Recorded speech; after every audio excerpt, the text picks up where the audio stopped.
All right, I had a few drinks the other night, so I may not have remembered telling you my first name, but I definitely did not tell you my last name. I'm telling you. Don't lie to me. Hey. Look, you don't know me, so I'm gonna let you off the hook this time, but trust me, in the future, you'll be much happier if you always tell me the truth. Wait. I'll be happier? Well, you don't think I could make you happy if I wanted to? Fewer actors are hotter right now than Joseph Gordon-Levitt. Along with being a rare TV-to-movie success story, he's got great taste in projects, from indie standouts like 500 Days of Summer and 50/50, to working with Hollywood's heaviest hitters in Lincoln, Inception, and The Dark Knight Rises, as well as interesting hybrids like Looper. So if you, like everyone else, wants more JGL, you're about to get a whole lot more of him in JON, which he wrote, directed, and stars in as a Jersey Shore-type meathead who meets his dream girl.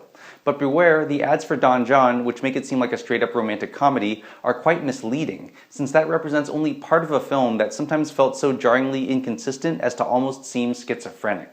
A strikingly buffed Gordon-Levitt plays John, who literally seems like a Jersey Shore cast member and shares their dedication to working out, obsessive cleanliness, good buddies, played by Rob Brown and Jeremy Luke, and non-stop sexual conquests which earn John the Don title. But John's bachelor ways get disrupted by a beauty named Barbara, played by Scarlett Johansson sporting an impressive Jersey accent, who John falls for because, or in spite of, the fact that she seems immune to his player's skills. Totally smitten, John starts doing the previously unthinkable, like waiting multiple dates for sex, watching sappy romantic movies, and even signing up for night classes, where he starts an unlikely friendship with Esther, an eccentric and overly emotional fellow student played by Julianne Moore. But the one thing John is unwilling or unable to give up is internet porn, which may be John's one true love. And this is where JON starts to get schizo. The idea of what a womanizing Jersey Shore meathead will do for true love sounds like a fairly run-of-the-mill romantic comedy premise. And the fact that John loves porn and, in most ways, prefers it to actual sex is initially played for laughs and to give you a sense of what kind of guy he is. But JON then, somewhat awkwardly, becomes about porn addiction and the larger implications of the fact that John can't stop watching it, even after a stern threat from Barbara.